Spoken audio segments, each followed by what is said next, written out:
देखिए, केंद्र सरकार के द्वारा जातीय गणना कराने का फैसला कहीं ना कहीं लालू प्रसाद जी और तेजस्वी जी के मुहिम का प्रतिफल है। तेजस्वी जी ने बिहार में जातीय गणना करा करके 65% आरक्षण की व्यवस्था की और इसको महागठबंधन सरकार के माध्यम से 9वीं अनुसूची में शामिल करवाने के लिए केंद्र सरकार के पास भेजा, लेकिन केंद्र सरकार ने इस प्रस्ताव को मानने से इनकार कर दिया और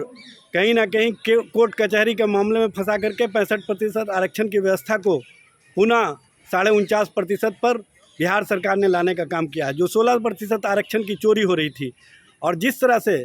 बिहार में पिछड़ों, अति पिछड़ों, शोषितों, वंचितों के साथ हकमारी हो रही थी, उसके खिलाफ तेजस्वी जी का मुहिम लगातार जारी था और लालू प्रसाद जी और तेजस्वी जी के मुहिम का ही प्रतिफल है कि आज केंद्र सरकार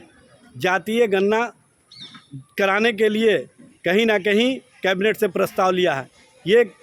तेजस्वी जी के मुहिम की जीत है, लालू प्रसाद जी की मुहिम का जीत है। लालू प्रसाद जी 1996 से इस मुहिम को आगे बढ़ा रहे थे और देवेगौड़ा सरकार के समय में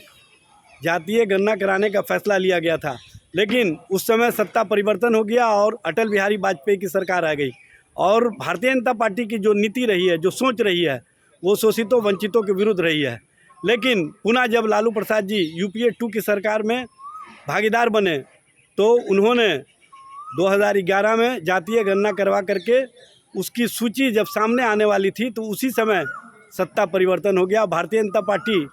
ने बाद में कहा कि जो डेटा थे वो करप्ट हो गए। भारतीय जनता पार्टी जिस तरह की राजनीति करती रही है, जिस तरह से पिछड़ों, अति पिछड़ों समाज के शोषित वंचित को हक और अधिकार से वंचित करती रही है, लेकिन तेजस्वी जी का मुहिम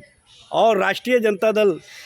लालू प्रसाद जी के सोच के अनुसार लगातार केंद्र सरकार पर दबाव बनाती रही और उसी दबाव का प्रतिफल है आज जातीय जनगणना कराने पर केंद्र सरकार मजबूर हुई है। ये राष्ट्रीय जनता दल की मुहिम का जीत है, लालू प्रसाद जी और तेजस्वी जी की मुहिम का जीत है और इस